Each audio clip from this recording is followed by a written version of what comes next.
plastic table, a fan that barely worked, at my parents' anniversary party.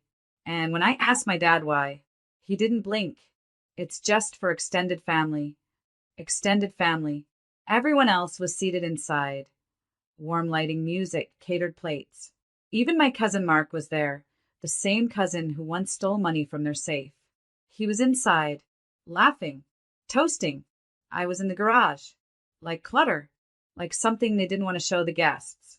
My name is Selena, and from wherever you're watching this video, stay with me, because sometimes the most beautiful kind of revenge is the one that's so silent it echoes. I didn't make a scene. Not right away. I sat there for 7 full minutes just looking around at the extension cords on the wall, the old bike no one had ridden in years, the folding table with lukewarm appetizers and paper napkins. I looked down at my dress, the one I'd saved up for. Simple, elegant, black. The heels I'd borrowed from a friend just for the occasion. I had driven 3 hours, bought a thoughtful gift, wrote a letter inside it that I'd cried over twice, and now I was sharing a table with a lawn mower. I stood up, walked inside, and scanned the room. There was Mark, telling a story about his last vacation. There was Aunt Renee, sitting at the table I should have been at. There was my mother, laughing as if she didn't know where I was. I walked to the front, right past the cake, right up to the gift table, picked up my envelope, quietly, intentionally. My father saw me, his eyebrows raised. "Selena, what are you doing?" I looked right at him, extending the respect you gave me. Then I turned, held up the envelope, and said, loud enough for the room to hear, "Extend this." I walked out the front door. No screaming, no tears, no big scene, just silence. And then I heard her, my mother, running after me in heels, calling my name, asking, "Wait, what are you doing? Don't do this." But it was already done, because that night they didn't just seat me in the garage. They told the truth, the one they'd been hinting at for years. And I finally listened, but they had no idea what I'd been preparing all along. And what happened next would strip them of the one thing they valued more than reputation: control. I was always the good one, the helper, the polite one, the one who didn't ask for much. If Mark got caught shoplifting, I was the one they sent to keep him company while he cried in the car. If my older sister threw a fit during dinner, I was the one who cleaned the table and quietly packed up leftovers while everyone pretended nothing happened. Being useful became my only currency, but being visible, that was never allowed. When I got into university on a partial scholarship, my dad barely looked up from his laptop. "That's great, but let's not brag.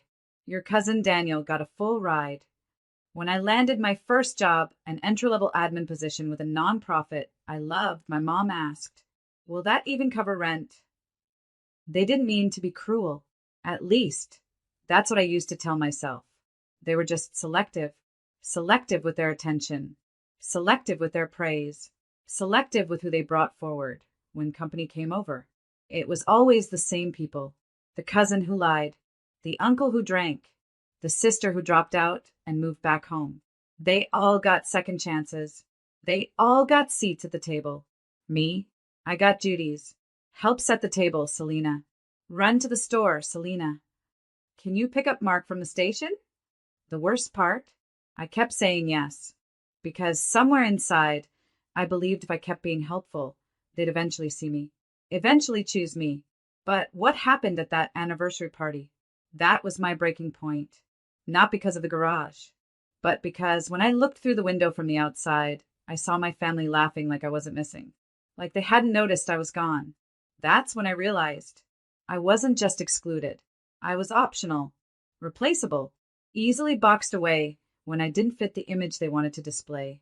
And in that moment, standing on the front lawn in borrowed heels, envelope clutched in one hand and 27 years of swallowed pride in the other, I made a decision. Not just to walk away, but to show them what happens when the invisible one finally removes her support. Because they had no idea just how much of their life I held together. And when I let go, they would feel it. I didn't call the next day, didn't text, didn't apologize. I just vanished. Not from the world, just from theirs. No more answering my mother's calls on the first ring. No more sending reminders for doctor appointments. No more updating the extended family spreadsheet I had managed for the past 6 years. Birthdays, allergies, emergency contacts, all of it. It was subtle at first. Just a small emptiness. But small cracks turn into deep ones fast. 3 days after the party, my sister texted, "Hey, Mom's asking if you mailed the thank you cards for the florist and DJ? She thought you'd already handled it." I didn't reply, because I had always handled it. Quietly, automatically, invisibly. But now, they were on their own. By the end of the week, I heard from Aunt Renee, the same one who had taken my seat at the party without blinking. "Hi, sweetheart. Your mom said you were upset? She didn't mean to offend you. It was just a mix-up with the seating." A mix-up. Funny how the only mix-ups always happen to me. The gift envelope was never mentioned. They didn't ask what was inside. A generous check and a handwritten letter with every memory I had of their marriage. Every time I saw them love each other in ways they didn't see themselves. They didn't ask because they assumed they were still entitled to it. My father left a voicemail on day 9. "Selena, I know you're upset, but this little tantrum, it's making things harder for everyone. Just call your mother and sort it out." Tantrum, that was the word. Because in his world, the only reason a woman ever stands up for herself is emotion. Not boundaries. Not hurt. Not a lifetime of being overlooked. Just drama. That message? I saved it, not to keep the pain, but to remind myself why I left. Then came the mistake. My mother tried to host a small brunch with her charity friends. A post-party thank you. She assumed I'd scheduled the catering. She assumed I'd sent the invites. Confirmed the guest list. Coordinated with the florist. She even texted me, "Make sure they bring lilies. You know I hate roses." I left it on read. The day of the brunch? Nothing arrived. The guests stood in a half-decorated backyard. No food. No drinks. No music. Just embarrassment. And still, she didn't say the words I was waiting for. Not, "I'm sorry." Not, "We need you." Not, "We were wrong."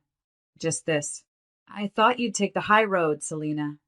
But here's what she didn't understand. I was on the high road. I just stopped carrying their load with me.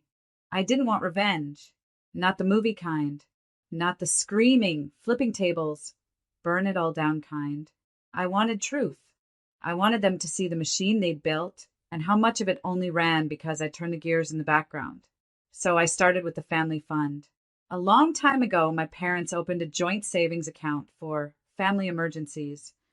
Nothing formal, just something to cover last-minute plane tickets, urgent expenses, birthdays no one budgeted for. They let everyone use it, as long as it went through me. I'd been tracking it for years. I had login access, monthly reports, even the tax statements they forgot I prepared every April. They never noticed it was my name on the backup authorization form. They just assumed I'd always manage it, like the polite daughter I was trained to be. That same week, I requested my removal. Quietly, formally, legally. I also sent a courtesy notice to the bank, flagging inconsistencies I'd long kept quiet about. Duplicate reimbursements, unexplained withdrawals, even a cash transfer to my cousin Mark. Yes, the same one who stole from them years ago. Nothing criminal, just sloppy. They'd been too comfortable for too long.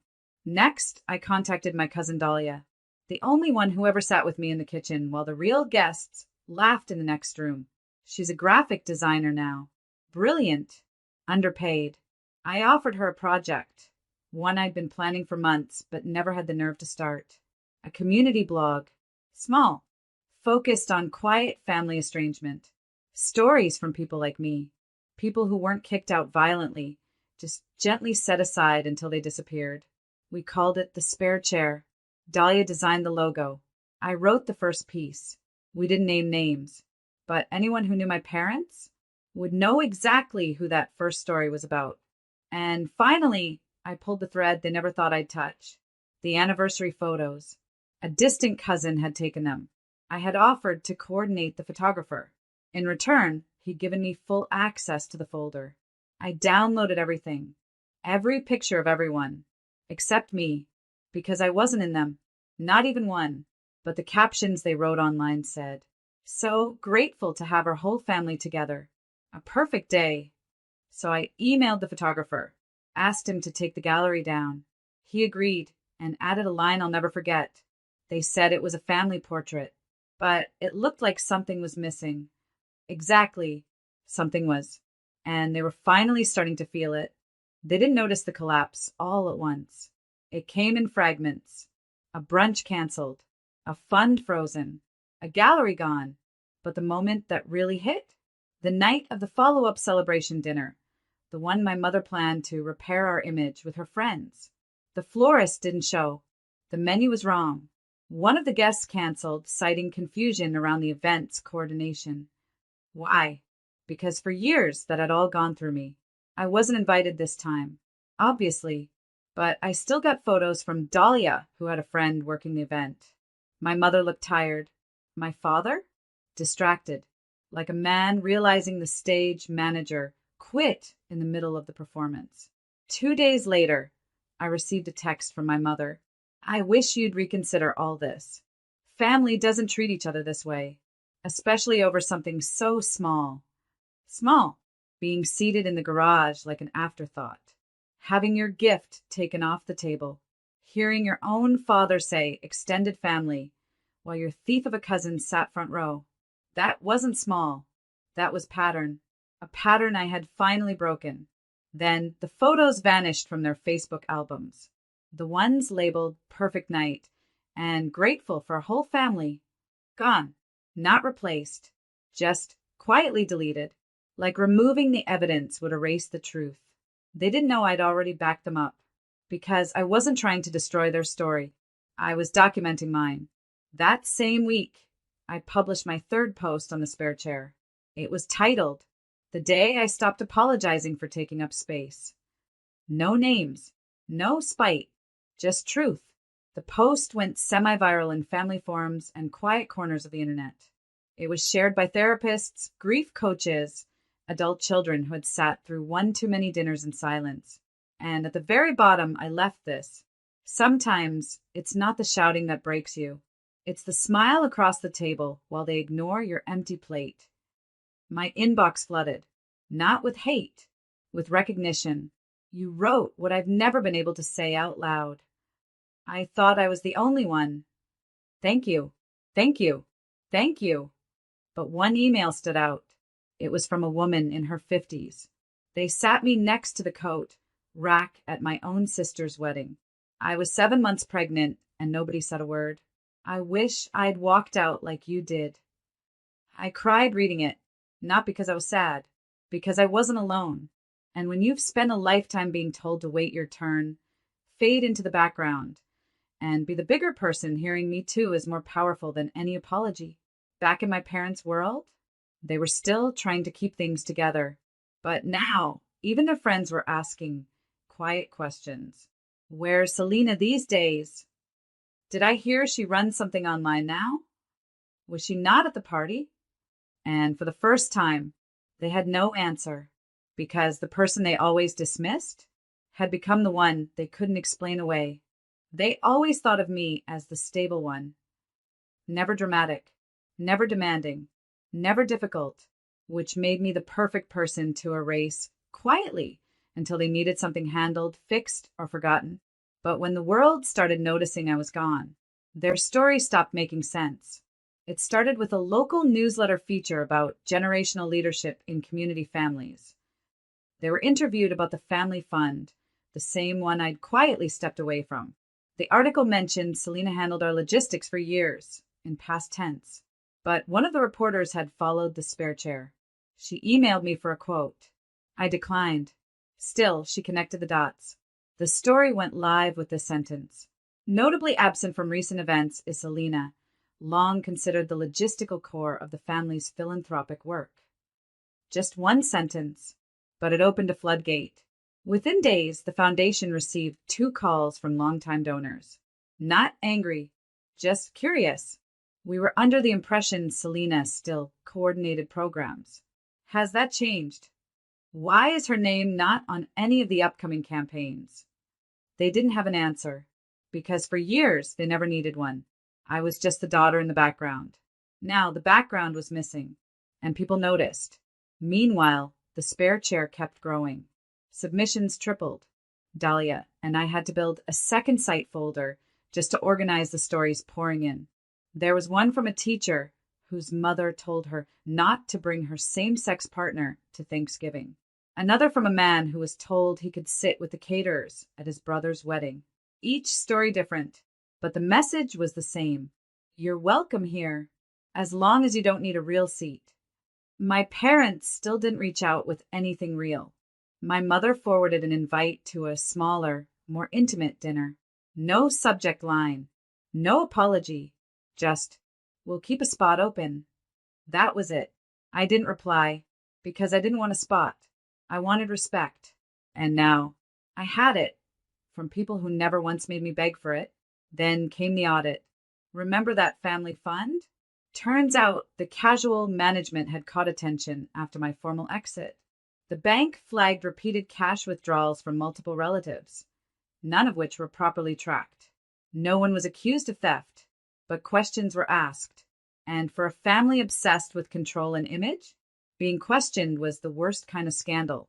My cousin Mark messaged me out of nowhere. You're really trying to ruin everyone, huh? I didn't respond, because I wasn't trying to ruin anything. I had just stopped protecting the illusion. I received a final email from my father. 3 words. We're disappointed, Selena. Not surprised. Not curious. Not sorry. Just disappointed. I almost laughed, because in the end, disappointment was mutual. Except I didn't burn bridges. I just stopped pretending there ever was one. I always thought rising would feel like revenge, like applause, like validation, like finally being proven right in front of everyone who doubted me. But it didn't. It felt like quiet mornings, like drinking coffee in a space that didn't ask me to shrink, like laughing with people who didn't keep score, like watching my own reflection grow softer and stronger at the same time. That was the real rise. The spare chair hit 100,000 monthly readers. We didn't market it, didn't chase virality, just let the story speak. We added a podcast, invited real people to share their moments. Not trauma porn, just truth. 1 episode, I was uninvited to my own baby shower. Another, he called me dramatic. I called a moving truck. Every voice was a brick in the house I never had growing up. A house where no one had to earn their seat. Where family wasn't a weapon. Where silence didn't mean safety, it meant choice. I moved into a small 2-bedroom place on the edge of town. It wasn't fancy. No crown molding. No long dining table built to impress guests. Just bookshelves I filled myself. Walls I painted the exact shade of green the first wanted. And a desk where I wrote in the early mornings, not for approval, but for myself. Sometimes I lit a candle before I wrote. I always chose the same scent, fig and cedar, warm, earthy, whole. I made new friends, not ones who knew my parents, not ones who asked, but do you think they meant to hurt you? Just people who took me as I was. People who said, you don't owe anyone your softness just because they raised you. My sister reached out eventually. An email. I don't agree with how you handled it, but I miss you. That was it. No ownership. No accountability. Just a thread. Hoping I'd be the one to weave the whole thing back together. I didn't respond, because I wasn't interested in returning to the table. I was building better ones, and the people who sat at mine brought their own napkins. They didn't expect me to serve them and thank them for being there.